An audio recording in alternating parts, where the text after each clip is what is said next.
may bata na hinawakan ng pantalon ko, hindi ako inihila niya ako. Sabi ko, anong anak, bakit? Sabi siya, umiiyak siya, sabi niya, Mayor, putuli naman itong paa ko bukas, pero pag nabuhay ako, bigyan mo ako ng paa. Alam mo, dumiretso ako doon sa washroom, beta. Umiyak talaga ako, pero hindi ko pinahalata.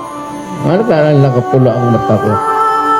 Binalikan ko ang bata, sabi ko, tandaan mo, pag wala akong maibigay sa iyo ng paa, itong isang paa, ipalipat ko sa iyo. Yan ang tandaan mo.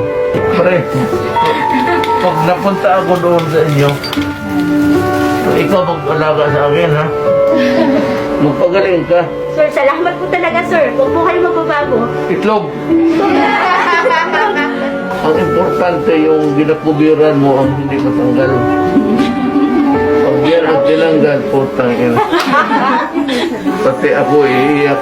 Ang sabi ko kay Crisette, alam mo, si President Duterte, he's not just a name. He is not just a person. He is not just a president. He is a symbol of how we should love our country. Ako kasi, empleyado lang ng gobyerno, national government. And so whenever I see crowd, of course, sa Pilipino lang ako nagbabaw. O respeto, as a trabahante, nagbabaw ako. Ngayon po, sibilya na ako,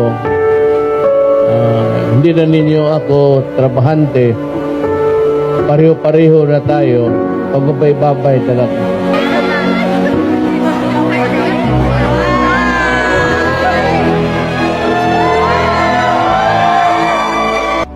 For the generous act of the Americans.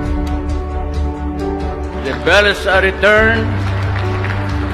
Credit goes to the American people and to the Filipino people.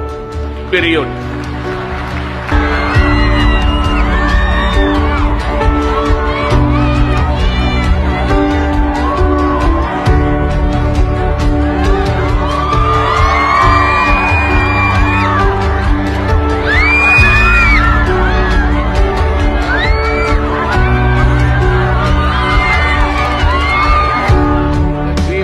Of the wonderful town of Balingiga.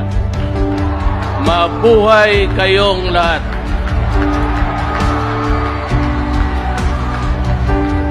Share your happiness and joy today.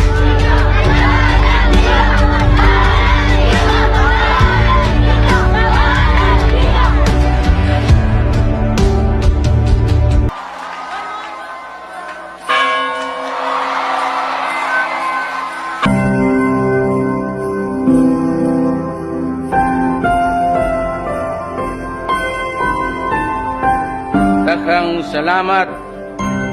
salamat sa Amerika. Daghang salamat kaninyong tanan. Daghang salamat sa Pilipino. Mabuhay ang Pilipinas.